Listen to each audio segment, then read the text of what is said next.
Okay, today we're praying for Oxford across the ocean in England. Oxford is the second oldest Western university after the University of Paris. It's founded, earliest teachings found in around the year 1096, and by 1167, King Henry, I think the second, said that English students were not allowed to study at the University of Paris anymore. And about 40 years later, around the year 1209,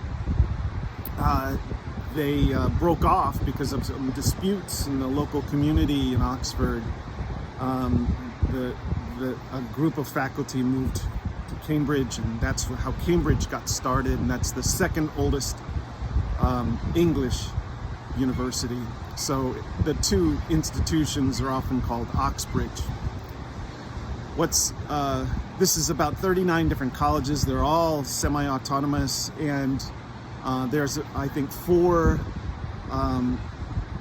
permanent halls, residence halls, and learning halls at the university. It's spread throughout the community, and it's formed in a way, it's kind of unique to Oxford and Cambridge, where each of the colleges has groups of students that meet with a faculty member, and they're for tutorials each week.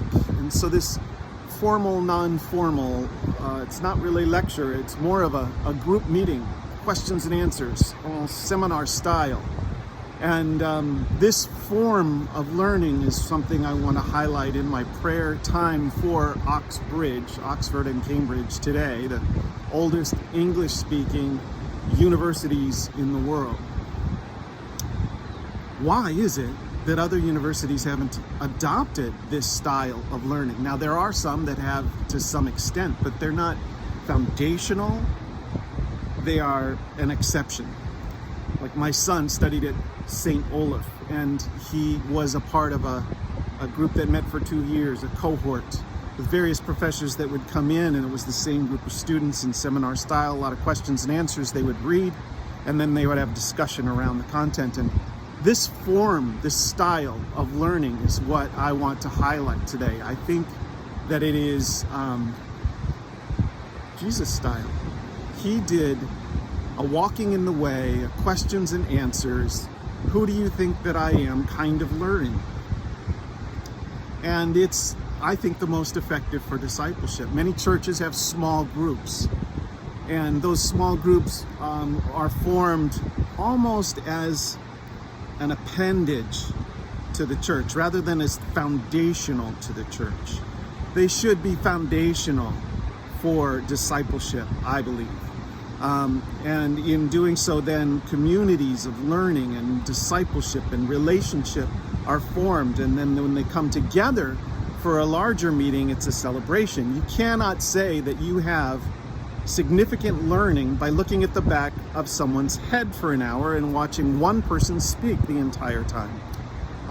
That is not ideal. It's great, it's lecture, but it is not ideal. It's not Jesus' style. So I say all this to say that in our prayer for universities, we are praying for learning, and we're praying for teaching the nations. We're praying for the discipleship of nations. So the methodology of teaching is very important. Let's highlight this today in our prayer time. God is wanting, I believe, for us to form formal and non-formal groupings in our homes and in faculty halls and in lecture, as opposed to even just the typical lecture or in addition to the lecture. They should be foundational to our learning style. Book groups, we've done them in our home for years. Small groups with churches are wonderful, but don't let it be an appendage. Let it be the home. That's your home church. In the home, around the table, or in the living room with open discussion, looking in the faces of those who are speaking and learning from them. We do need to be face to face. Thank God this COVID crisis is coming to a close. It's not over yet. It's still a major crisis around the world. But this return to face-to-face contact, face-to-face learning, face-to-face discipleship and relationship is essential. And this is what they did way back 1,000 years ago in Oxford and Cambridge. And it's, I believe, what God is wanting us to return to in a big way. As we return to a new normal, we'll return to a completely new normal. This is my prayer today. #PrayTheCampus.